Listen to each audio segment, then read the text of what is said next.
Vianey Guadalupe de Jesús Bravo Jiménez es licenciada en Biología Experimental y maestra en Ciencias Médicas por la Universidad de Guanajuato. Durante la maestría tuvo la oportunidad de colaborar con la Universidad Autónoma de Zacatecas, donde pudo desarrollar un modelo animal de diabetes mellitus gestacional en el Departamento de Medicina para posteriormente replicar el modelo con el cuerpo académico de glicobiología de la interacción de los organismos con su ambiente, de la División de Ciencias Naturales y Exactas de la Universidad de Guanajuato. En el posgrado realizó un estudio preclínico titulado Evaluación de la expresión de AMPK, MTOR, OCT3 y MATE1 en ratas con diabetes mellitus gestacional tratadas con metformina, trabajando con el cuerpo académico de Origen, Evolución y Tratamiento de las Enfermedades Crónico-Degenerativas.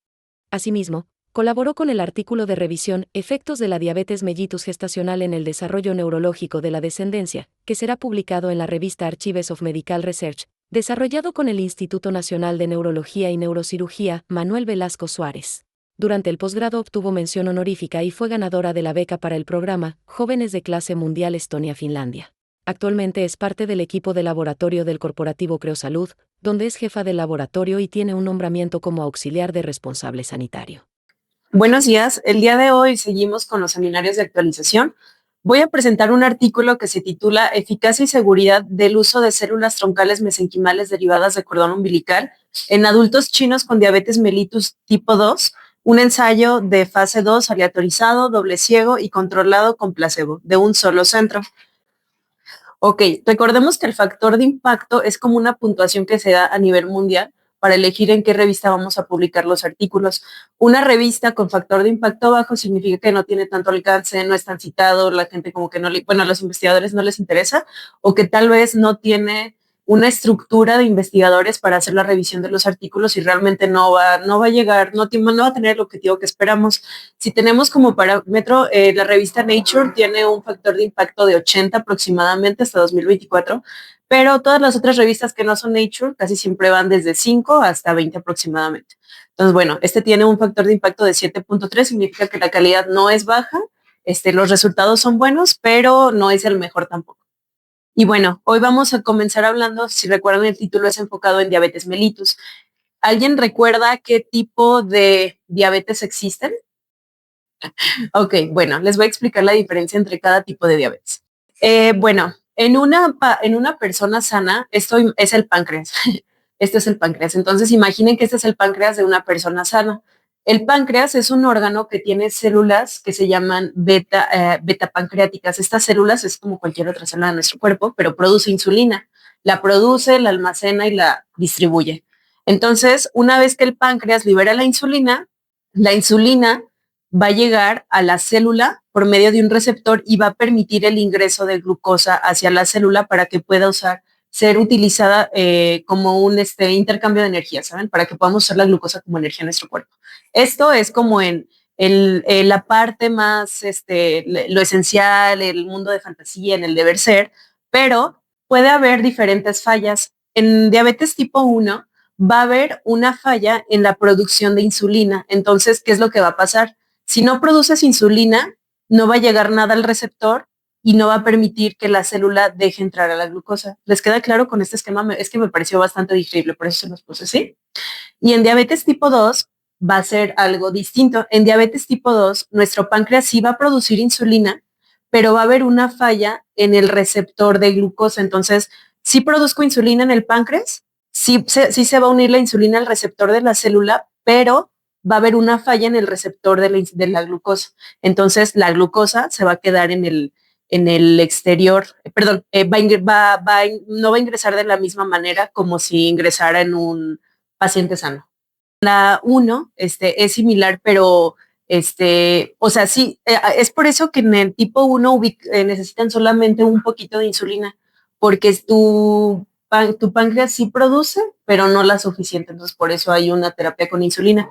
Entonces, en la tipo 2 sí se libera en exceso la insulina y aquí es donde se presenta la resistencia a la insulina. ¿Quién ha escuchado sobre la resistencia a la insulina? ¿Alguien sabe a qué se refiere? Ok, la resistencia a la insulina es cuando, por ejemplo, como el páncreas está liberando mucha insulina, se queda también en tu torrente sanguíneo. Y es por eso que existen problemas de que no pueden bajar de peso, presentan algunas partes de su cuerpo que pueden tener más oscurecidas y así, ¿sí? En esta imagen también se puede ver de una forma más esquemática cómo actúa la diabetes tipo 2. Aquí podemos ver un paciente sano que su páncreas libera insulina, que son los puntitos verdes, y la glucosa podemos ver que son los puntitos azules. Entonces hay un intercambio normal, o sea, no hay ningún problema con los receptores, con los sustratos, que es la insulina o la glucosa. Pero en la diabetes tipo 2 podemos ver que en el torrente sanguíneo hay un exceso de glucosa y se libera muy poquita insulina. Podemos ver aquí que los receptores, por ejemplo, en este caso son de células de músculo, están bloqueados, no funcionan. Entonces, podemos ver que sí se puede, sí hay algunos casos donde los receptores permiten la acoplación con la insulina, pero no todos. Entonces, solamente ingresa muy poquita glucosa. Creo que está esquemático aquí, ¿sí? Entonces, bueno, ¿qué es lo que pasa? Una vez que nosotros tenemos diabetes tipo 1, tipo 2, generalmente los médicos nos van a decir, siempre hay un tratamiento farmacológico. En el mundo ideal es que el farmacológico siempre sea la última opción y primero comencemos con dieta y ejercicio. Es lo primero que les van a decir. Los van a mandar con el nutriólogo, los van a poner a caminar, los van a mandar al gym. Y la verdad, es lo mejor porque la verdad la terapia farmacológica puede resultar cara y hay un punto que se llama polifarmacia, que es donde ya les indican varios medicamentos. Entonces, tener varios medicamentos tampoco es lo ideal porque pueden no tengan la función porque ya tomas varias cosas y tu cuerpo dice, oye, espérame, ya, es mucho.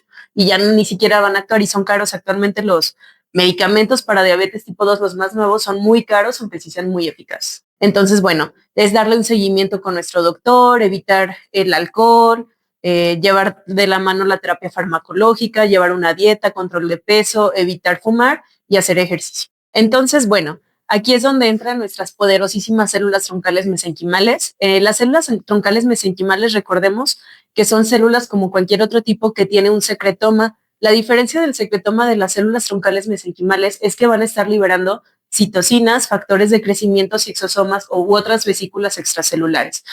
Recordemos nuevamente que algunas de las funciones de las células troncales mesenquimales son antiinflamación, inmunomodulación, regeneración o reparación de tejidos, proliferación celular y angiogénesis. ¿Alguien me puede explicar, que no sea Néstor o Alejandro, qué es la inmunomodulación? Antiinflamación, pues queda clarísimo, ¿no? Proliferación, ajá, crecimiento y angiogénesis. Ok, la angiogénesis, recordemos que es el crecimiento de vasos sanguíneos. Tener vasos sanguíneos nos va a permitir llegar a otras partes de nuestro cuerpo, por muy pequeñitas que sean, y vamos a estar interactuando entre otras células, otros tejidos, etc. Bueno, entonces vamos a hablar también en la parte de los métodos. Hay diferentes formas de clasificar los estudios clínicos o preclínicos. Existe la parte de temporalidad. Significa, en los estudios clínicos, este estudio justamente es prospectivo. A mí la verdad antes me costaba mucho decir, ay, ¿qué es prospectivo? ¿Qué es retrospectivo? ¿Qué significa longitudinal, transversal? Prospectivo significa que aquí tenemos un punto de inicio del estudio. Prospectivo es que vas a analizar los datos, todos los datos que obtengas a partir de que comienzas. Y en los estudios retrospectivos es a partir de lo que tienes, es estudiar el pasado. Bueno, siendo investigador, cualquiera de los dos nos puede funcionar. No es que uno sea más importante o funcione más que el otro. Es más que nada ver el objetivo de tu estudio. Si nosotros queremos ahorrar dinero, el retrospectivo siempre es mejor porque nada más es como ver los expedientes clínicos de los pacientes o ver los otros estudios que se hicieron.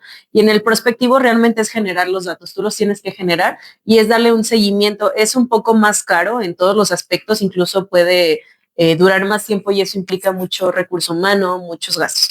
Y con la parte de ubicación, este estudio es unicéntrico. Aquí se los puse para imaginarnos. Este estudio se hizo solamente en un hospital y multicéntrico significa que pueden ser en varios hospitales, varias instituciones, pero obviamente, ¿cuál creen que es la ventaja y desventaja de cada uno? Obviamente, el multicéntrico puede ser que los hospitales no estén en la misma ciudad, haya pérdida de datos, justamente como decía Carla, es más difícil controlar todo esto. Y en el unicéntrico, como es solamente un tipo de población, es un sesgo para nuestra investigación, pero aún así puede ser muy útil la información que se obtenga. Bueno, también les vamos a hablar sobre los tipos de muestreo. Hay dos tipos, el probabilístico y el no probabilístico. En el probabilístico puede que la información que nosotros obtengamos sea más, tenga más importancia estadística, para que me entiendan así. Y en el no probabilístico es como tener más sesgados los datos, porque en el no probabilístico tú eliges a los pacientes, tú los seleccionas y eso puede ser un sesgo en investigación. En el no probabilístico es aleatorio o sistemático. Entonces, no va a haber como un problema con el análisis de estos datos. Y bueno, en este estudio obviamente les puse aquí en azulito porque fue un tipo de estudio aleatorio simple. Aleatorio simple es elegirlos al azar a todos los pacientes, a todos los participantes. Este estudio es de fase 2, entonces puede que estuvo, bueno, en un rango entre 100 y 300 personas. Se usaron, o aquí se usó una dosis nada más, y aquí evaluaron la efectividad, tolerancia, efectos secundarios de 1 a 2 años. Recordemos que el título es evaluación de la seguridad y eficacia de las células. Entonces, bueno, aquí nuevamente les recordamos lo de los tipos de cegamientos que existen en los estudios clínicos.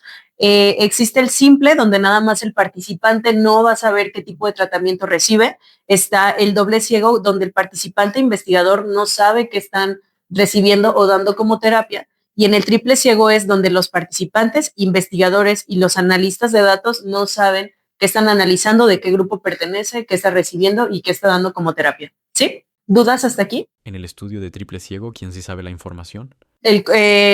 Existe varios investigadores en los estudios. Está un investigador principal y luego está como un subinvestigador y luego están nosotros los mortales, ¿no? Los estudiantes, tesistas, bla, bla, bla, bla, bla.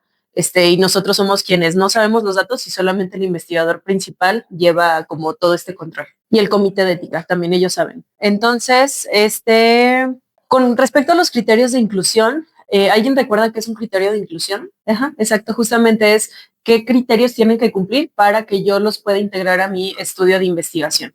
Entonces, estos pacientes chinos tenían que tener entre 20 y 65 años de edad, tenían que tener un diagnóstico de diabetes mellitus tipo 2 al menos 20 años atrás y también que sus niveles de hemoglobina glucosilada sea entre 7 y 12%. Recordemos que la hemoglobina glucosilada es un biomarcador que general es un estándar de oro para diabetes. Siempre tiene que estar entre 5 y 7% para decir que tu paciente sano no tiene diabetes y tiene que ser mayor a 7 para darle mayor a 7 y 12, no conozco a alguien que tenga más de 12%, aunque esté muy grave, para decir que tiene diabetes, ¿sale? Y el control glucémico tuvo que haber sido inadecuado, que no y haya sido con insulina y tratamiento con metformina. Tiene que tener niveles de péptidos en ayunas mayor a 1 nanogramo por mililitro. Entonces, también recordemos, el péptido C es un biomarcador que nos ayuda a medir la función del páncreas, o sea, de la producción de insulina.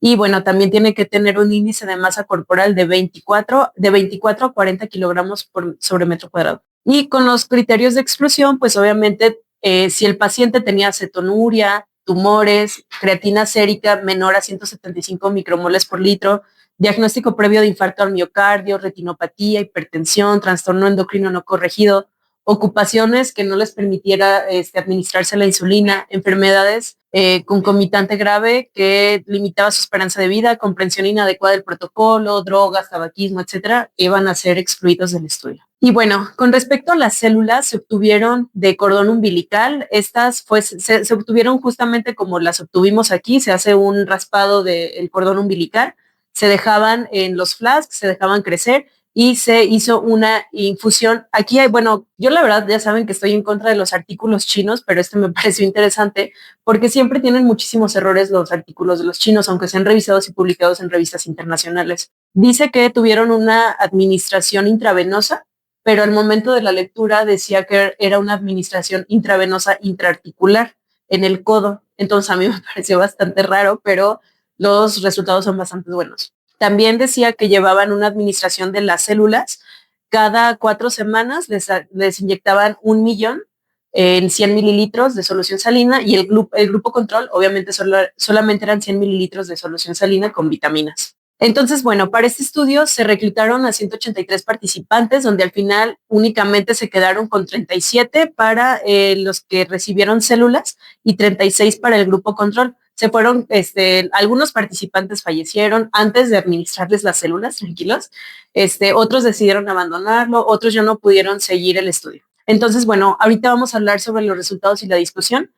¿Alguien recuerda qué significaba ver el más menos y cuál es la diferencia en ver los resultados expresados entre paréntesis? Bueno, entonces mejor se los digo.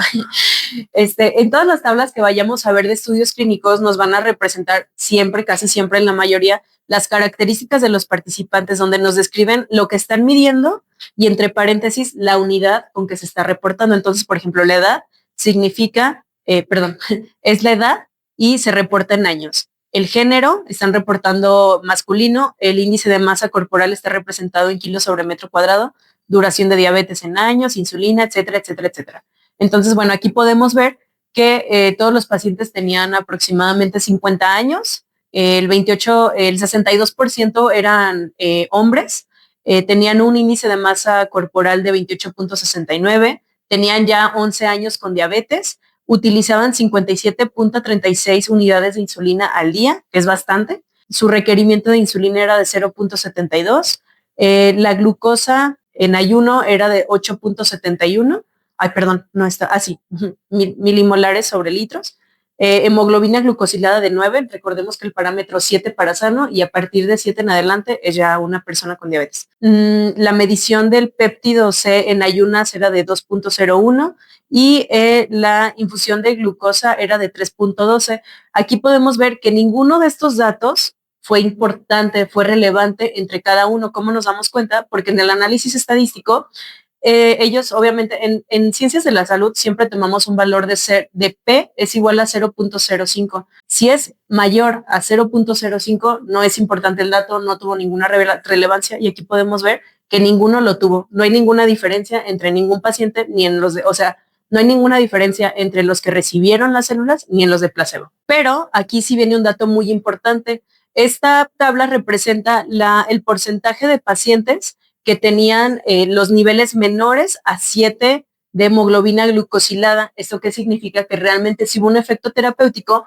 a las 48 semanas de tratamiento. ¿Cómo nos damos cuenta? Porque la P aquí sí fue menor a 0.05. La P aquí es de 0.02, pero las otras podemos ver que en la semana 9, en la semana 20 y en la semana 32, la P no fue mayor a 0.05. Entonces, a la semana 48 sí hubo una reducción de la hemoglobina glucosilada en los pacientes. Aquí hay otro tipo de resultados, como por ejemplo, la dosis que necesitaban de insulina al día.